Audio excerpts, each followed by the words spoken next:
আচ্ছা, তাহলে আমি গাছের ডাল ভাঙিয়ে তোমার মাথায় ধরে রাখবানি, তাহলে তোমার মাথায় রোদ লাগবে না। ওরে বানায়া যাই বিনোদিনী, আমি হব কালা চাঁদ। ওরে প্রেম কলঙ্কের জ্বালা কত রে, ওরে প্রেম কলঙ্কের জ্বালা কত রে। ও সাধু বাবা, ও সাধু বাবা, এদিকে আসো দিনি, আমার বাড়িতে আসো দিনি। আমি তোমার বাসুর সেবার জন্য কিছু চাল ডাল জোগাড় করে রাখিছি, তুমি আসো, এসে এগুলো নিয়ে যাও, আর আমাদের একটু আশীর্বাদ কইরা দিয়ে যাও দিনি।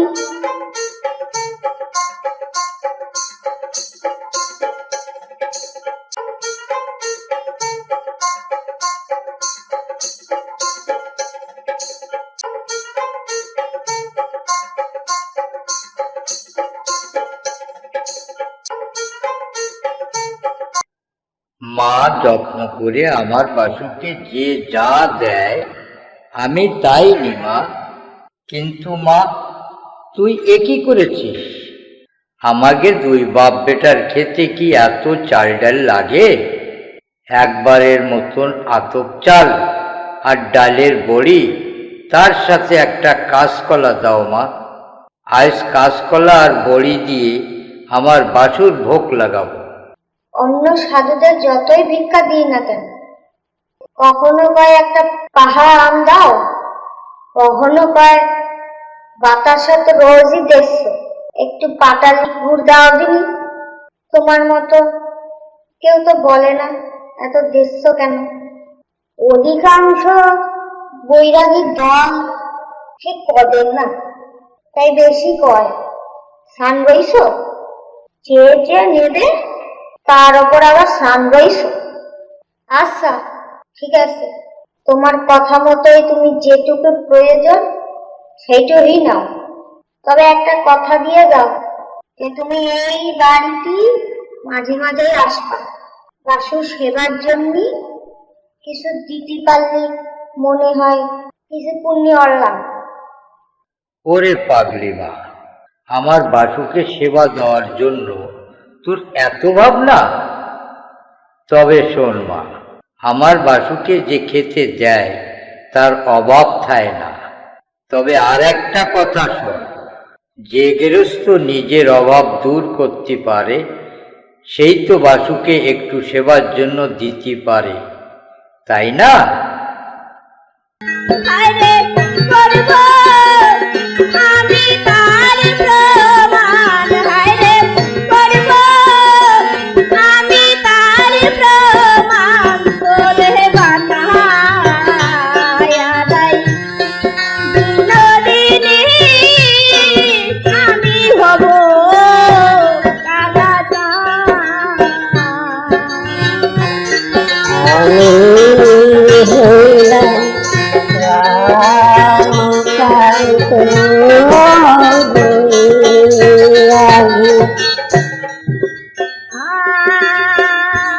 আর বানাইব তোরে আমি ফুলের। গ্রামের সকলে এই আলোচনা সভায় আসার জন্য অনেক অনেক ধন্যবাদ জ্ঞাপন করতেছি। গ্রামের 2-4 জনের সাথে কথা কইয়ে এই আলোচনা সভা ডাহা হয়েছে। এরই মধ্যে হয়তো আপনারা জানতে পারিছেন যে কি কারণে এই সভা ডাহা হয়েছে, তবু আরেকবার খুলে কওয়া আমার কর্তব্য। ব্যাপারটা হলো, রামকান্ত বৈরাগী একজন বাকসিদ্ধ ধর্মপ্রাণ বৈরাগী মানুষ। তার মতন নিরীহ সৎ বৈরাগ্য মানুষ তেমন দেখা মেলে না।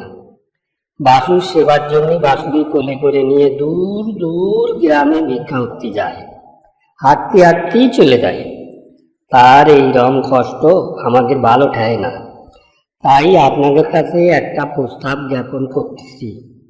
আমরা সকলে মিলে যে জিরাম দিতে পারি তা দিয়ে একটা ছোট ডিঙি নাও যদি বানাই দেওয়া যায়, তাহলে রামকান্ত বৈরাগী নিজে নিজে নাও বাইয়ে খাল বিল নদী দিয়ে অনেক দূর দূর গ্রামে ভিক্ষে করতে যেতে পারবে। তার কষ্ট তো অনেক দূর হবে না। কি কন আপনারা? আমার প্রস্তাব ঠিক না বেঠিক?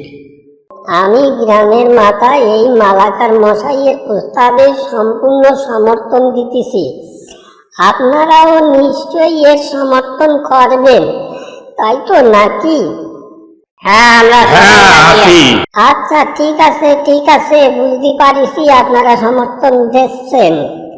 আপনারা সবাই যদি রাজি থাকেন, তাহলে আমি প্রথমে কই, এই ডিঙি নাও বানাতে যে কাঠ লাগবে না, তার জন্য আমি একটা সুন্দরী গাছের মোটা গুড়ি দিবানি। আর বাহির জিনিসপত্রের জন্য আপনারা তো সবাই আসেন নাকি? শোনেন মালাকার মশাই, আপনারা সকলে জানেন যে আমি গরিব মানুষ, কাঠ চিরাই করে আমার সংসার চলে। রামকান্ত বৈরাগীরই একটা নাও বানাই দিতে পারলি খুব ভালো কাজ হবে না, তাতে কোনো সন্দেহ নেই। তাই আমি কাঠ চিরাই করার দায়িত্ব নিলাম। এ কাজ করতে আমি কোনো পয়সা নেব না, বিনা পয়সায় করে দেবানি। মালাকার মশাইয়ের কাছ থেকে কথাটা শুনে আমার ফিরানটা সত্যি দূর হয়ে গেছে। আরো ভালো ঠেকতেছে যে কাশীনাথ দা এই নাও বানাতি সুন্দরী গাছের একটা বড় গুড়ি দিচ্ছে, আর আমাদের এই করিম ভাড়ি বিনা পয়সায় কাঠ চিরাই করে দেবে না। এখন আমি তো আর চুপ করে থাকতে পারি না, আমার একটা কিছু করতে হবে না। তা করছি, নৌকা বানাতে যত নোয়া নক্কর সিনেরি খিল লাগবে না, সেটা আমি আমার কামার সালের দিয়ে বানাই দিবানি। আমার টাকা দেওয়া লাগবে না। গৌর ঢালি যখন লোহার জিনিস বানাই দেবে, কেউই তো লোহাটা কিনে দিতে হবে না নাকি? তা আমি প্রতাপ বিশ্বাস সেই দায়িত্ব নিলাম। তবে আমি তো বুঝে শুনে নোয়াটা কিনতে পারবো না। তার জন্য যেদিন আমি পাট বেচতে গঞ্জে যাবানি, সেই দিন এই ডালি মশাইয়ের আমার সাথে জাতি হবে না। কি ডালি মশাই, যাবেন তো? কি যে কন বিশ্বাস মশাই, এতটা হাত দায়িত্ব নিচ্ছেন, আমি অবশ্যই আপনার সাথে যাব। আমার কামার সালের হাপড়ের কাপড়টাও ছিঁড়ে গেছে। ওই দিন তালি আমিও গঞ্জের থেকে হাপড়ের কাপড়টা আনতে পারবানি। আমি আপনাদের একথা সদিচ্ছা দেহে খুব খুশি হলাম। তক্তার জন্য গাছের গুড়ি পাওয়া গেছে, আর সিরাইও হয়ে যাবে। আমাদের করিম ভাই সিরাই করে দেবেন। জিনেরি খিল পেরেক সব পাওয়া যাচ্ছে, নোয়ার ব্যবস্থাও হলো। এখন বাকি খরচ, মানে ওই মিস্ত্রির খরচ, রং করার খরচ, এইগুলো সব আমি দিয়ে দিবানি। হরিচাঁদ আসল হরি পূর্ণানন্দ হরি